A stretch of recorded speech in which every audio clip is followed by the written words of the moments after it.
The United States Air Force, in discharging its responsibility for the aerospace defense of the nation, is called upon to investigate reports of unidentified flying objects. Two Air Force officers have, over the years, been very closely associated with this activity. Lieutenant Colonel Lawrence Tacker was formerly the chief spokesman for the Air Force on the matter, and Major Hector Quintanilla is now the chief of Project Blue Book. Major Quintanilla, what are the objectives of Project Blue Book? The objectives of the program are twofold. They're the same as they have been since 1953 when the regulations were written. First of all, to try to determine if the UFO phenomenon presents a threat to the security of the United States. And second, to determine if the UFO phenomenon exhibits any technological advances which could be turned into research and development. What's the record so far? To date, we have over 10,000 cases at Wright-Patterson Air Force Base, of which 646 of these remain unidentified. That's not to say that we could not have identified more cases if we had gotten to the observers quickly and checked the local activity. The Air Force has been accused from time to time of hiding information about UFO. What do you have to say to that, Colonel Patton? Well, these charges are absolutely untrue.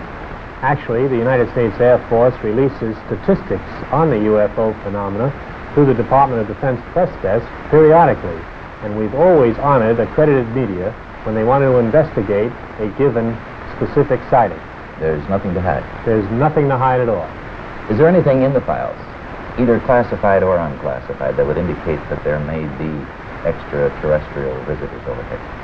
First of all, the project is completely unclassified. And there is nothing in the records which would indicate that we have been visited by any advanced civilization. How does the Air Force look upon people who make reports of UFO? Do they look on them as qualified observers? Yes, they do look on them as qualified observers. Actually, most people who report a UFO sighting are patriotic citizens who have been mystified by something that they've seen, and through a patriotic sense, report it to the local law enforcement officials or to the United States Air Force Base near them. What would you consider as a person qualified to interpret what he sees? Well, I consider astronomers are genuinely expert in their field. First of all, they have a tremendous advantage over the other physical scientists, and that is that they have powerful telescopes and photographic equipment to confirm their interpretation. Do astronomical laboratories make any contribution to the UFO program?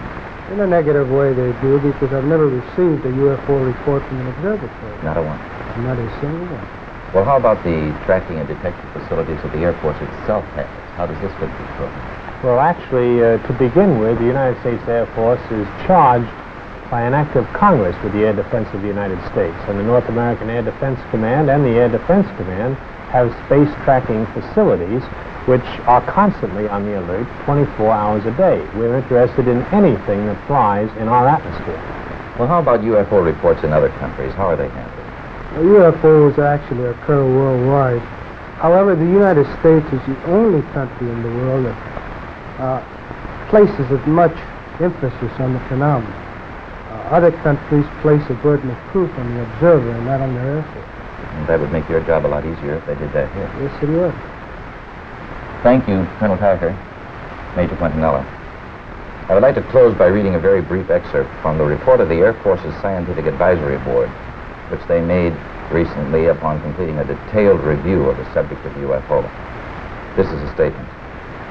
The committee concluded that in the 19 years since the first UFO was sighted, there has been no evidence that unidentified flying objects are a threat to our national security.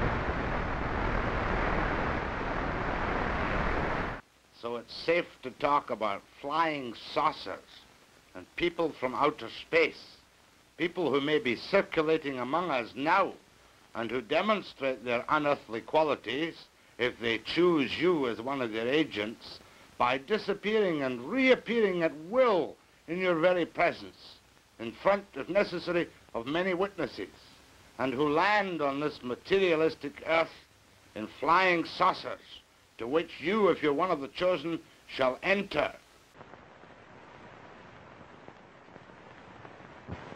Good evening. Tonight we go after a fantastic story. The story that flying saucers from other worlds are visiting our planet, just as we are exploring outer space with our own rocket satellites. Our guest is former Marine Air Corps Major Donald Keyhoe, who has the support of scores of prominent businessmen, military men, and some scientists in his campaign to prove that flying saucers exist. Staffordshire's had a whole crop of flying saucers. Spots in the sky, lights in the sky, strange things. But the strangest of all was seen one day over this cottage. Mr. and Mrs. Rustenberg were living there, quietly, out in the country. And, well, you just tell me what you saw. My name is Henry McElroy, Jr., a retiring former state representative from New Hampshire. Thank you for your attention to this brief message concerning the world's interaction with both Earth-based and off-world astronauts.